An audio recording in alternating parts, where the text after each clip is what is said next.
High, আমি মনীষা। আজকে তোমাদের সাথে একটা wedding guest makeup look share করব। এই মেকআপটা বেসিক্যালি উইন্টার সিজনের জন্যই আমি করেছি, তো তোমরা দেখতে থাকো। ফার্স্টে আমি রিকর্ডের ময়শ্চারাইজিং স্প্রেটা ইউজ করে নিলাম।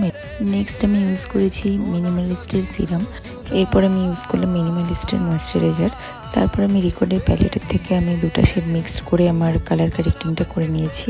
তারপর সুন্দর করে ব্লেন্ড করে নিলাম। এর ফাউন্ডেশন ইউজ করেছি রিকর্ডের আর পিএসি। তার মধ্যে আমি সুইস বিউটি লিকুইড পেস্টটা ইউজ করে আমি ব্লেন্ড করে নিয়েছি। লরিয়েলের কনসিলার দিয়ে আমি কনসিলিং করে নিয়েছি। এরপর ডেলি ফরএভারের কম্প্যাক্ট দিয়ে আমি বেসটাকে সেট করে নিলাম। প্যালেট থেকে সুইস বিউটির কন্টুরিং ব্লাশারটা করে নিয়েছি আর ইনসাইডের ক্রিম হাইলাইটারটা দিয়ে আমি হাইলাইটিং করে নিয়েছি। আইব্রো করেছি আমি অফ ক্যামেরায়। হুডা বিউটির আইশ্যাডো প্যালেট থেকে ক্রিম ব্ল্যাক আইশ্যাডো দিয়ে আমি বেসটা ক্রিয়েট করে নিয়েছি। এরপর ব্ল্যাক আইশ্যাডো দিয়ে আমি পুরোটাকে ব্লেন্ড করে নিলাম। এরপর আমি নিউড শেড দিয়ে আমার ট্রানজিশন এরিয়াতে ভালো মতন ব্লেন্ড করে নিলাম। নেক্সট আমি মাস্কারা লাগিয়ে সুইস বিউটি লিপ লাইনার আর রিকর্ডের লিপস্টিক দিয়ে লুকটা কমপ্লিট করলাম। লুকটা কেমন লাগলো জানিও। তো চলো আজকের মতন টাটা, বাই।